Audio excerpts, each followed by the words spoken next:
La parashá de esta semana se llama Behar y Bejucotai. Son dos parashás que se leen juntas. Comprenden los capítulos del 25 al 27 del libro de Levítico. Vamos a leer el capítulo 25, versículo 1, para entender qué significa esta palabra Behar. Dice así: Yahweh volvió a hablar con Moisés en el monte Sinaí. Ahí está nuestra palabra Behar, en el monte. Eso es lo que significa. Be significa en, dentro, sobre. Y har significa monte. Además de significar montaña, también significa autoridad o gobierno. Vamos a seguir leyendo el versículo 2 para entender de qué trata nuestra parashá del día de hoy. Dice: Dile a los israelitas, cuando por fin entren en la tierra que yo les voy a dar, entonces la tierra guardará un sábado para Yahweh. Durante 3 años debes sembrar tu campo y podar tu viña. Durante 6 años, debes sembrar tu campo y podar tu viña, y recogerás la cosecha. Pero el 7º año debe ser un sábado de descanso completo para la tierra. Un sábado para Yahweh. No debes sembrar tu campo ni podar tu viña. No debes cosechar lo que crezca por sí solo de los granos caídos durante la cosecha, ni recoger las uvas de tu vid sin podar. Debe haber un año de descanso completo para la tierra. El versículo 6 dice: Sin embargo, ustedes pueden comer el alimento que crezca en la tierra durante ese sábado. Tú, tus esclavos, tus esclavas, tu trabajador a sueldo y el inmigrante que vive contigo pueden comerlo. El 7 dice: Los animales domésticos y salvajes que están en tu tierra también pueden comerlo. Todo lo que la tierra produzca puede comerse. Dios está hablando aquí que ellos deben trabajar 6 años, pero en el 7º tenían que descansar la tierra por todo un año. Pero que en ese año, a pesar del descanso que iban a tener de las labores, iban a poder seguir comiendo de lo que produjera la tierra. Dios está asegurando que en la tierra iba a haber producción. Esto lo está hablando Dios para cuando entraran a la tierra prometida. No era algo que tenían que cumplir inmediatamente, era algo que venía para el futuro de ellos. ¿Ok? Dice que la tierra debía descansar, pero ellos también. Y que todos iban a gozar del beneficio de la tierra, incluso los animales salvajes y también el inmigrante. Estamos hablando que Israel viene de un gobierno faraónico, pero ahora se constituye como la nación de Dios. Ahora está bajo un nuevo gobierno. Y este nuevo gobierno, a diferencia del gobierno de Faraón, que no les permitía nunca descansar, este nuevo gobierno, que es el gobierno de Dios, les está diciendo: para ser productivos en mi gobierno se descansa. Descansarás primero un día, que es cada 7 días vas a descansar el sábado, y yo te voy a dar una provisión para 2 días. Pero también cada 6 años, cuando llegue el año 7, todo el año vas a descansar. Y yo también me voy a asegurar de que tengas la provisión.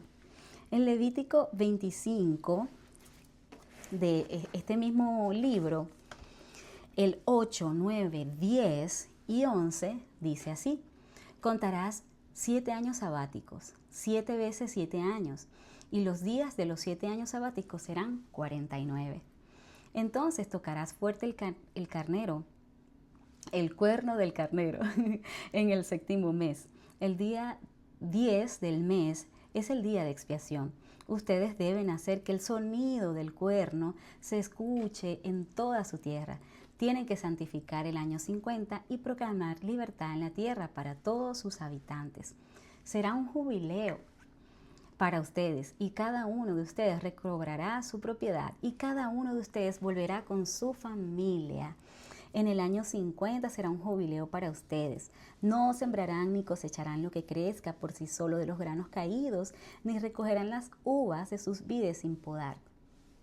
Porque es un jubileo, debe ser santo para ustedes. Solo pueden comer lo que la tierra produzca por sí sola. Entonces Dios está explicando: ¿para qué van a hacer estos 7 años? Estos ciclos de 7. O sea, cada 7 años vas a descansar un año.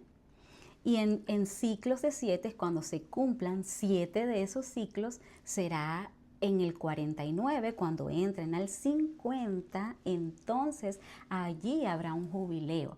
Es decir, allí vas a libertar a los cautivos, vas a perdonar las deudas y vas a hacer que las personas que se hayan vendido como esclavos a ti, porque estaban en pobreza, porque eran inferiores a ti, en cuanto a la parte financiera, pues a ellos les vas a dar la oportunidad de recuperar sus tierras. Porque si se vendieron a ti o vendieron sus tierras a ti, entonces van a tener la oportunidad de recuperar esas tierras. Ese era el año del jubileo.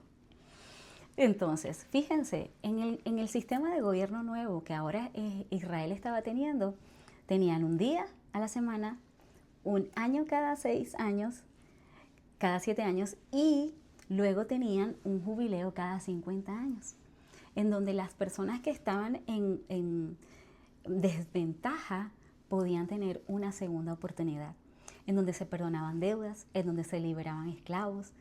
Eso era muy, muy bonito. Creo que ese sistema de gobierno de Dios estaba genial. Simplemente Dios estaba como sacándoles la mentalidad que tenían de Egipto, porque habían estado siendo subyugados por años y el concepto que tenían de rey o de gobierno era muy diferente al concepto que Dios les está dando aquí. Levítico 25, 18 y 19 dice: al cumplir mis estatutos y obedecer mis decisiones judiciales, vivirán seguros en la tierra. La tierra dará su fruto y ustedes comerán hasta quedar saciados y vivirán seguros en ella. Si cumplían, tenían el beneficio de vivir en seguridad. Y Levítico 25, 20 y 21 dice: pero si ustedes preguntaran, ¿qué vamos a comer en el 7º año si no podemos sembrar ni recoger nuestras cosechas? Sepan que yo les enviaré mi bendición en el 6º año y la tierra producirá suficiente cosecha por 3 años. Entonces, en el 8º año sembrarán y comerán de la cosecha vieja hasta el 9º año. Hasta que llegue la cosecha, ustedes comerán de lo viejo. Entonces, fíjense bien lo que Dios está diciendo aquí. Ustedes me van a entregar un año de trabajo y yo les voy a dar 3 años de provisión. Y esto se parece muchísimo a lo que Dios hace cada 7 días. Porque cuando les pidió a Israel que descansaran, que debían descansar el día 7º y que no debían recoger el maná ese día, Dios les dijo que el viernes o el día antes del Shabbat, el día 6, Él les iba a dar una doble porción de su comida. Entonces, fíjense bien, aquí está diciendo que si descansaban un año, le daba por 3. Entonces, si descansaban un día, le daba para comer 2 días. Si descansaban un año, le daba para comer 3 años. Ahora, si ellos cumplían el jubileo, ¿qué iba a suceder? ¿Qué recompensa podían tener? Si lo llevamos de forma exponencial, pienso que la recompensa era que iban a tener provisión para toda su vida. Levítico 25, 23 dice: la tierra no debe venderse de manera permanente, porque la tierra es mía. Para mí, ustedes son residentes extranjeros e inmigrantes. En toda la tierra que les pertenece deben conceder el derecho de volver a comprar la tierra. Esto era algo totalmente diferente a lo que estaban acostumbrados a vivir en Egipto, porque Dios estaba asegurándoles un lugar. Les dijo: la tierra es para ustedes, pero no es de ustedes, la tierra es mía. Sin embargo, no se puede vender totalmente, aunque les voy a permitir tener una cantidad, les voy a dar como una autoridad para que puedan manejar ciertas cantidades, incluso manejar a ciertas personas, a tenerlas como esclavos. Voy a decretar un año en donde ustedes van a tener que devolver todo eso, porque la tierra no es suya, la tierra es mía. Entonces, estamos claros que la tierra es de Dios. Levítico 25, 39 dice: Si un hermano tuyo que vive cerca de ti se queda pobre y tiene que venderse a ti, no debes obligarlo a hacer trabajo de esclavo. Debe ser tratado como un trabajador a sueldo, como un inmigrante. Debe estar a tu servicio hasta el año del jubileo. Aquí es lo que estaba hablándoles. Ellos se vendían como esclavos cuando ya no tenían dinero, cuando se quedaban pobres. Entonces, pero esta palabra esclavitud en realidad era como ofrecían sus servicios, eran siervos, ¿ok? Entonces, pero está diciendo, cuando eso suceda, no los trates con crueldad. ¿Por qué está haciendo énfasis en eso? Está haciendo énfasis porque ellos eran esclavos en Egipto y habían aprendido la esclavitud de la forma incorrecta. Habían aprendido ese diseño de siervos, lo habían aprendido en Egipto, pero ahora ya no estaban en Egipto, ahora eran una nueva nación. Ahora iban a estar bajo el gobierno de Dios, y bajo el gobierno de Dios a los esclavos no se les debe tratar con crueldad, ni siquiera a los inmigrantes. Este era un nuevo sistema de gobierno que les permitía incluso no ser esclavos para siempre. Una cosa totalmente diferente a lo que habían vivido en Egipto. ¿Por qué? Porque allá se trabajaba nunca sin parar, nunca paraban, como en este caso que iban a parar cada 7 días y luego cada 7 años, un año. Entonces, pero también aquí también iban a servir, pero no de la forma como lo habían aprendido allá, sino que les iban a dar la oportunidad de liberarse como esclavos, de liberarse de ese yugo.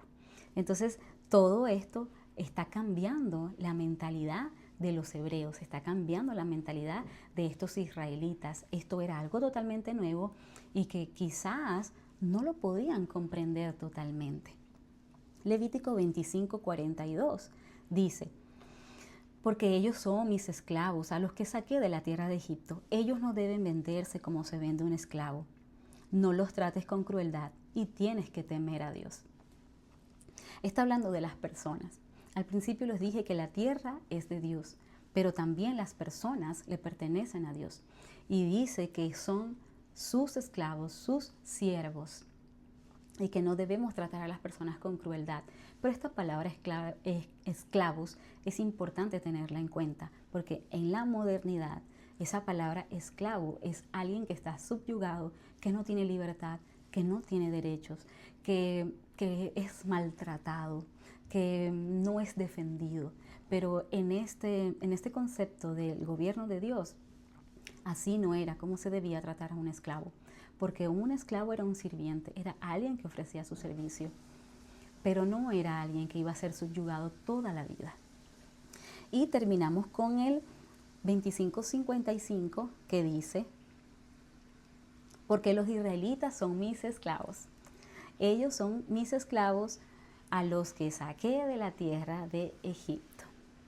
Entonces está diciendo que son los esclavos de Dios, pero no en nuestra mentalidad moderna, sino unos esclavos, unos servidores que iban a tener descanso, que iban a tener provisión aun cuando no trabajaran, que iban a poder recuperarse cuando fueran pobres, que iban a poder recuperar sus tierras, que iban a poder volver con sus familias cuando se vendieran como esclavos. En el año 50 iban a volver a tener la oportunidad de estar con sus familiares.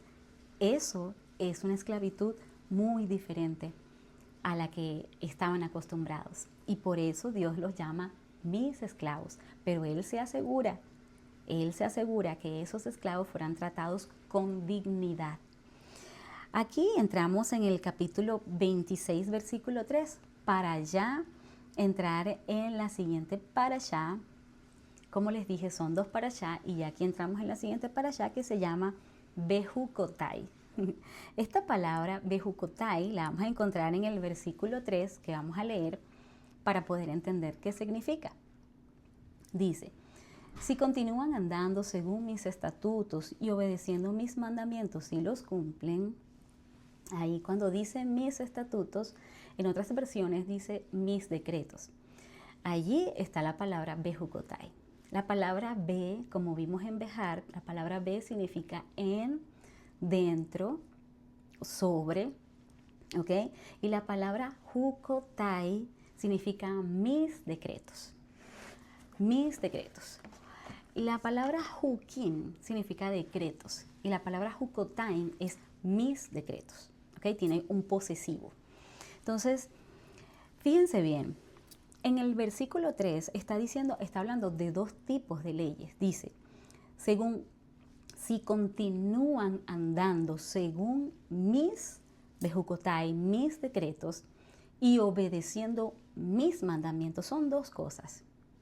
Los mandamientos ya no los conocemos.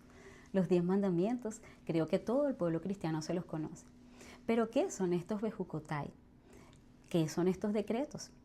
Estos decretos hablan de leyes que muchas veces no tienen una explicación lógica, pero que Dios las usa para probar la confianza que tienes en Él.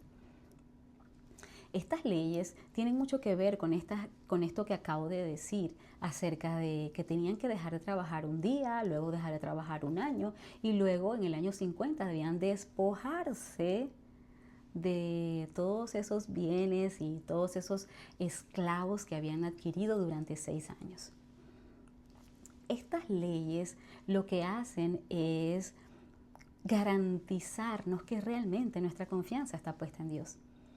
Porque cuando tenemos mucho, solemos poner nuestra confianza en lo que tenemos.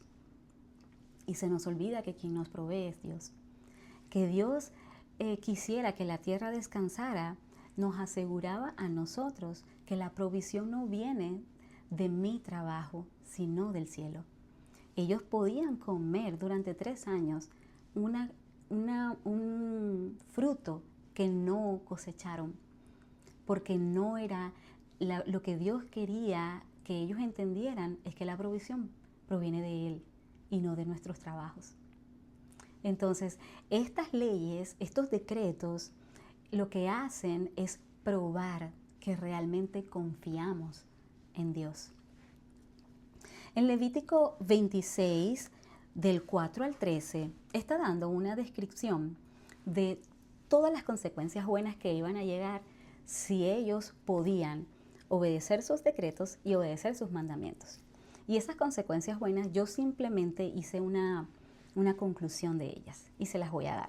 Dice, iban a tener comida segura, iba a haber paz en el país, iba a haber victoria sobre los enemigos, iba a haber familias abundantes, es decir, ninguna mujer iba a estar estéril, iba a haber abundancia, iban a tener mucho, no solo comida, sino todo lo que necesitaran en abundancia.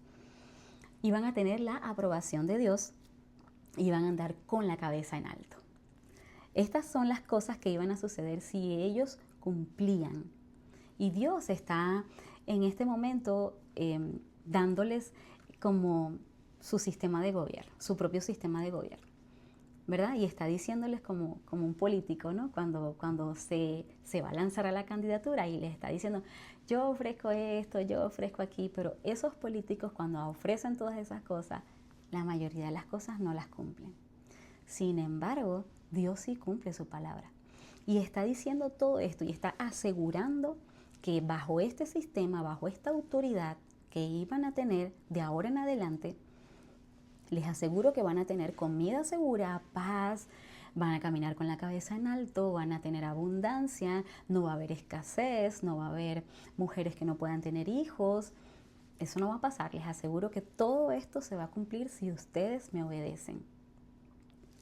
Pero como en un sistema de gobierno, también sucede lo contrario. Es decir, si no cumples con todas estas cosas, también pueden venir consecuencias de no cumplir, porque todas las leyes tienen una consecuencia, porque todos los estatutos que rigen a una nación tienen que tener una disciplina cuando no se cumple la ley.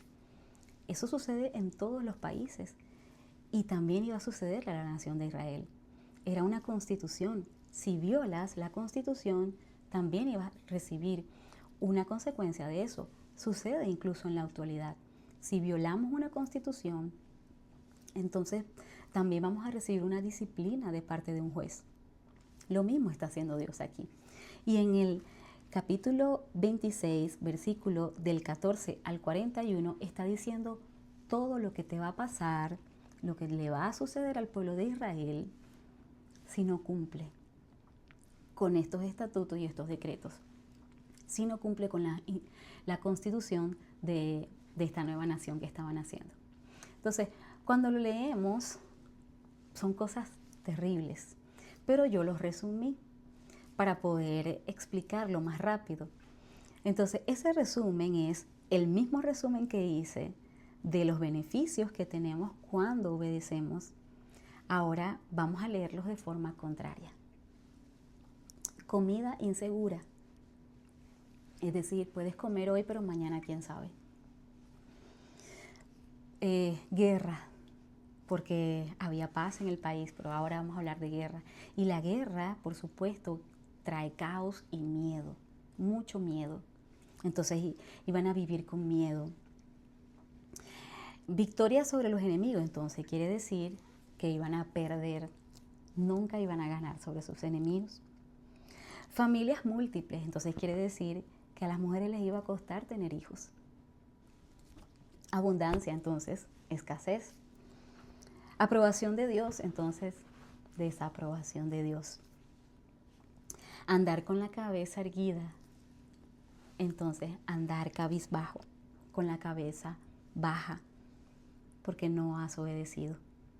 Eso era todo lo que le iba a suceder a Israel si no obedecían estas nuevas leyes de esta nueva nación que estaban haciendo. Ahora, cuando leemos todo esto, pensamos, Dios es cruel.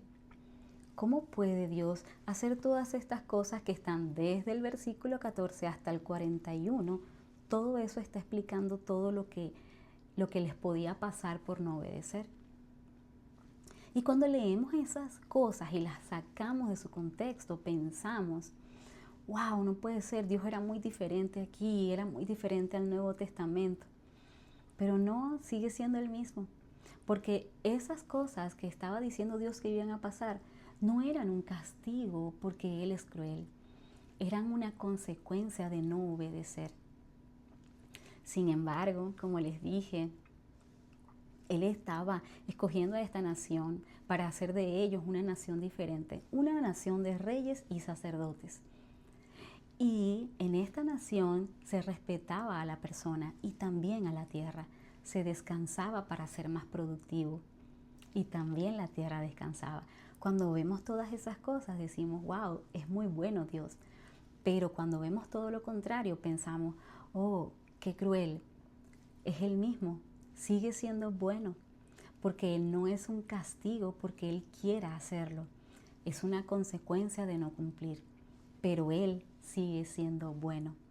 Aunque no lo entendamos, sigue siendo bueno. Si lo leemos de la forma correcta, en el contexto en el que se está hablando, nos damos cuenta que Dios es bueno siempre, siempre lo ha sido. Levítico 26, 44, 45 dice así. Sin embargo, a pesar de todo esto, mientras estén en la tierra de sus enemigos, yo nunca los rechazaré por completo, ni los detestaré hasta el punto de exterminarlos, porque eso rompería el pacto que hice con ellos, pues yo soy Yahweh. Por el bien de ellos recordaré el pacto que hice con sus antepasados, a los que los saqué de la tierra de Egipto ante los ojos de las naciones para ser su Dios. Yo soy Yahweh. Pues aquí está diciendo que aunque los israelitas no cumplieran estas órdenes judiciales y estos mandamientos y cayera sobre ellos las consecuencias de esa ley, de todas maneras Yahweh no los iba a abandonar y se iba a mostrar su fidelidad a su pacto. No los iba a rechazar por completo, no los iba a rechazar por completo y no iba a permitir que los exterminaran a todos, sino que se iba a asegurar de que el pueblo de Israel todavía se mantuviera en pie por amor a su pacto. Entonces aquí podemos seguir viendo la bondad de Dios, que a pesar de la desobediencia y a pesar de la infidelidad, a pesar de que ellos sí rompieran su pacto, Dios no lo iba a romper. No he encontrado un libro en realidad, como este, donde pueda hablar, donde pueda aprender sobre el futuro tanto, tanto como este. Estoy tan sorprendida cuando preparé este estudio, cuando preparé esta parashá, me estremecía al pensar, wow, cuánta información hay sobre nuestro futuro aquí. Fíjense bien, en el principio Dios creó a Adán y lo puso en una tierra. Y en esa tierra le dio una instrucción. Una sola instrucción tenía que seguir. Ahora bien, háganse esta pregunta. Si Adán vivía en una tierra perfecta, si Adán tenía una comunión perfecta con Dios, ¿por qué había una instrucción? Luego de Adán, entonces vino Israel. Ya sabemos lo que sucedió con Adán y Eva, no siguieron la única instrucción que tenían que seguir. Entonces Dios toma a Israel como nación, los saca de Egipto y ahora los forma como una nación de reyes y sacerdotes. Y les da instrucciones, lo mismo que hizo con Adán, les da instrucciones y les pide, ustedes deben seguir estas instrucciones para que puedan vivir en paz en esa tierra prometida que les voy a dar.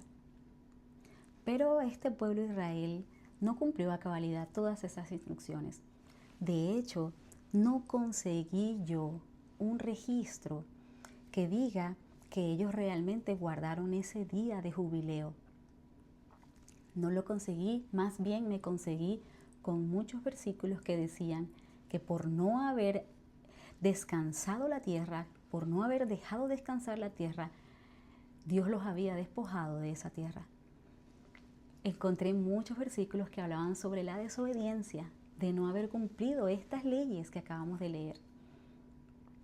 Entonces quiere decir que volvió a suceder lo mismo que pasó en el Edén. Y también me encontré con que ellos perdieron esa tierra a causa de su desobediencia. Esto se parece mucho a lo que pasó con Adán. Sin embargo, nosotros como pueblo de Dios sabemos que tenemos una propuesta de gobierno para el futuro que nos asegura que no hay enfermedad, que no hay muerte, pero también nos asegura una tierra nueva, un cielo nuevo, una tierra buena. Ahora bien, si en el Edén había una instrucción, luego cuando Dios toma a Israel, les da instrucciones para entrar en la tierra prometida, ¿habrá entonces instrucción para nosotros, para esa nueva tierra? Pues si Dios es el mismo, si no ha cambiado, incluso su deseo de gobierno no ha cambiado, sigue siendo el mismo. Si es así, entonces quiere decir que también para nosotros hay leyes que seguir para esa nueva tierra. Ahora bien, y por eso les digo que estoy tan sorprendida de que en el libro del Levítico haya encontrado tanta información sobre el futuro. Ahora bien, vamos a leer Lucas 4:16 para ver qué dice Jesús acerca de lo que estoy hablando. 4:16. Luego fue a Nazaret, donde se había criado, y como era su costumbre en sábado, entró en la sinagoga y se puso de pie a leer. Está hablando de Jesucristo. Entonces le pasaron el rollo del profeta Isaías. Él lo abrió y encontró el lugar donde estaba escrito: el Espíritu de Yahweh está sobre mí, porque Él me ungió para anunciarles buenas noticias a los pobres. Me envió para proclamar libertad a los cautivos y recuperación de la vista a los ciegos, para darles libertad a los oprimidos y para predicar el año acepto de Yahweh. Después enrolló el libro, se lo devolvió al ayudante de la sinagoga y se sentó. Todos los que estaban allí tenían sus ojos fijos en él y empezó a hablarles diciendo: hoy se cumple este pasaje de las Escrituras que acaban de oír. ¿Por qué suspiro? Porque, wow, aquí está lo que les acabo de decir. esta ley que Dios había creado en ese tiempo, cuando tomó a Israel como nación, que les dijo, ustedes tienen que libertar en este año, ustedes van a libertar a los cautivos, ustedes van a perdonar esas deudas. Eso es lo que está hablando Jesús. Está hablando el Evangelio que se habló en el Sinaí, es el mismo Evangelio. El Evangelio de Yahweh es el mismo Evangelio de Jesús. Quien lo habló primero fue Dios y luego Jesucristo mismo lo tomó y dijo, yo he venido para que esto se cumpla. Porque en ese tiempo ellos no lo pudieron cumplir. Pero ahora a través de Jesús íbamos a poder cumplir esta Shemitah, porque así se llama. Así se llama el año del jubileo. Y Él está diciendo, yo he venido para proclamar ese año. Yo he venido para recordarles que tenemos eso pendiente con Dios y que tenemos que hacerlo. Entonces, sin embargo, vamos a leer Isaías 61, 1 y 2, porque Isaías es el autor original de ese pasaje. Dice, el Espíritu del Señor soberano está sobre mí, porque Yahweh me ungió para anunciarles buenas noticias a los mansos. Me envió para vendar a los que tienen el corazón destrozado, para proclamar la libertad a los cautivos y anunciar que los ojos de los prisioneros serán abiertos por completo, para proclamar el año de la buena voluntad de Yahweh y el día de la venganza de nuestro Dios. Está proclamando el año de la liberación, ese año que Dios estaba pidiendo a Israel que cumpliera.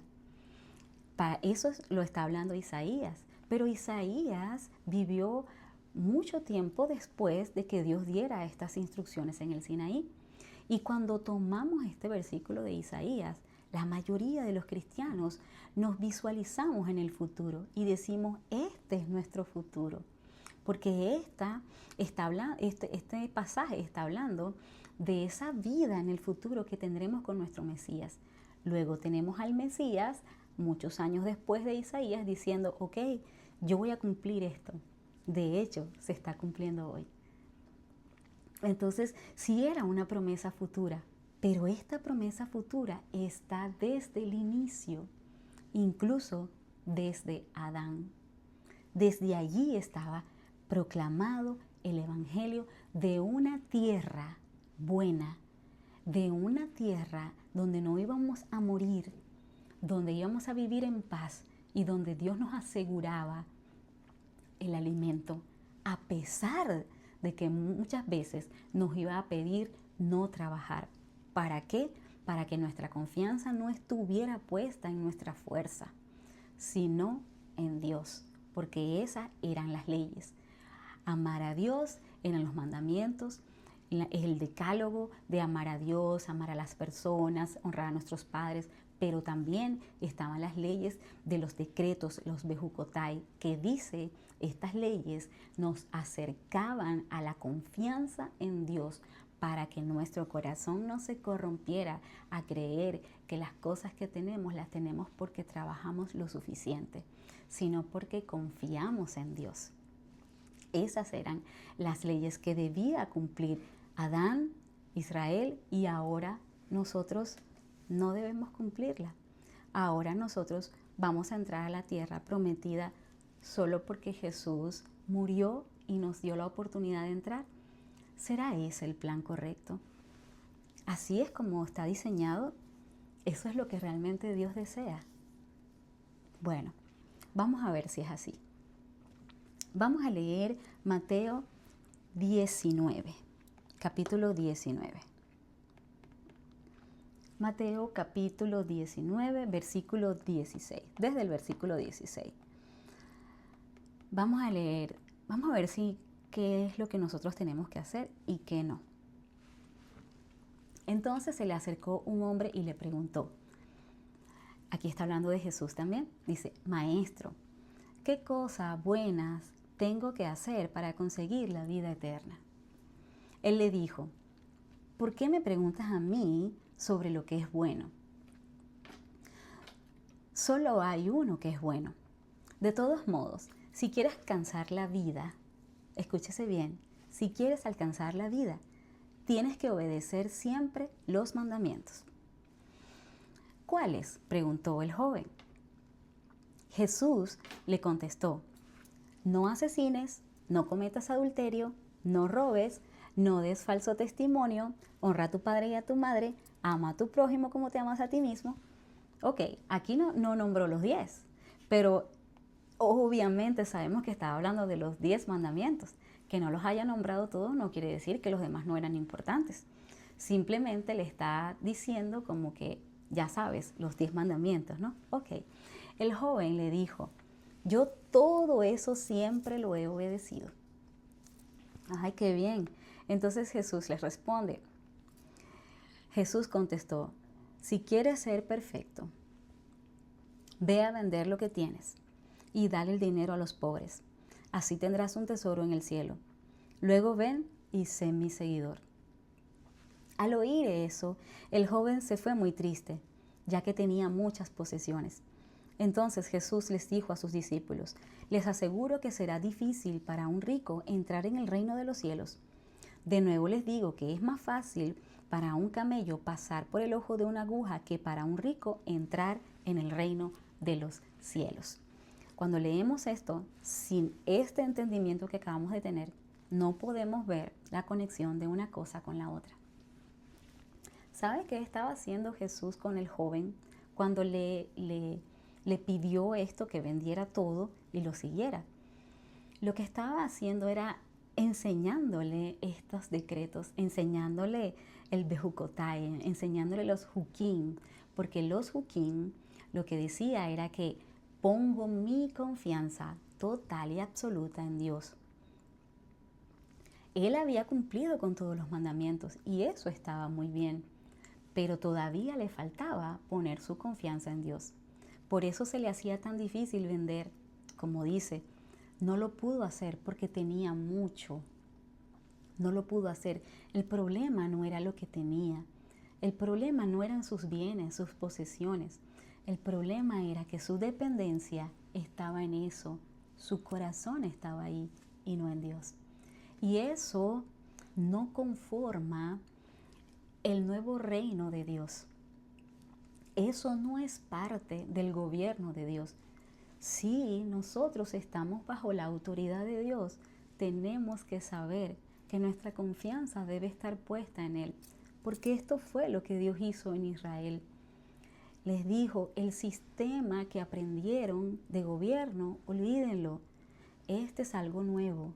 Y en este sistema de gobierno no tiene más el que trabaja más. Los que confían en mí son los que tendrán. Entonces, esto era lo que estaba enseñándole Jesús a este joven. Esa es la Shemitah, ese es el Evangelio.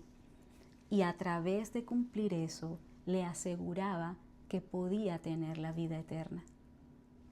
Es el mismo Evangelio que se le predicó a los israelitas en el monte Sinaí. Y Jesús solamente lo estaba trayendo a memoria. Se te olvida que tu confianza tiene que estar puesta en Dios. ¿Por qué te pones bajo la autoridad de tus bienes? Ponte bajo la autoridad de Dios. ¡Wow! ¡Qué impresionante!, ¿no? Cuando los israelitas vivían en el gobierno de Faraón, vivían en un reino de reyes y esclavos. Pero cuando Dios los saca, les ofrece un reino de reyes y sacerdotes. ¿Por qué de reyes y sacerdotes? Recuerdan que los sacerdotes lo que hacían, su deber era enseñar la ley, pero también ser mediadores del pueblo. Eso mismo también hizo Jesús. Él, quien es nuestro sumo sacerdote, vino para recordarnos cómo cumplir la ley, cómo se debe interpretar la ley, cómo debemos hacer la ley de Dios. Pero también vino para ser mediador entre Dios y los hombres. Entonces, fíjense el gobierno maravilloso de Dios.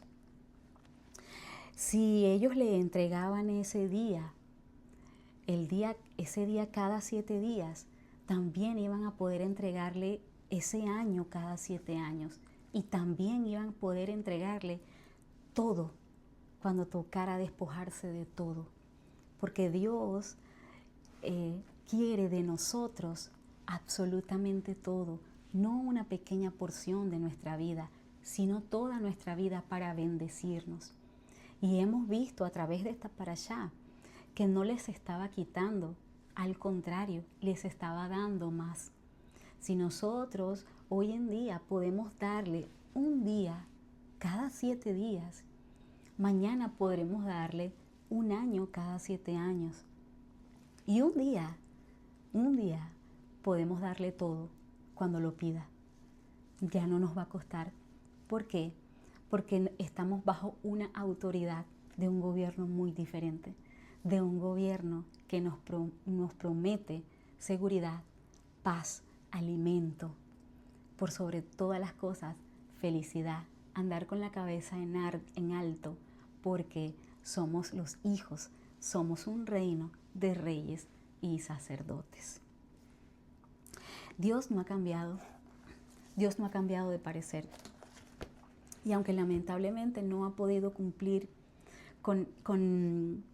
no hemos podido cumplir nosotros con estas instrucciones, Israel no las pudo cumplir, Adán no las pudo cumplir, pero como lo dijo Jesús, para los hombres esto es difícil, pero para Dios todo es posible.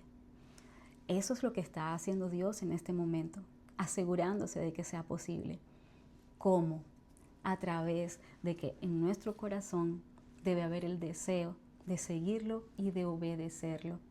Y eso le asegurará a Dios que tendremos entrada en la tierra prometida, porque tenemos el deseo de obedecer lo que dice su palabra. Y ya no seremos como Adán, y ya no seremos como fue el pueblo de Israel. Seremos personas obedientes de corazón. Eso es lo que Dios desea de nosotros. Este es su evangelio. Y esto es lo que nos espera en el futuro. Espero que hayan disfrutado de esta parashá tanto como yo.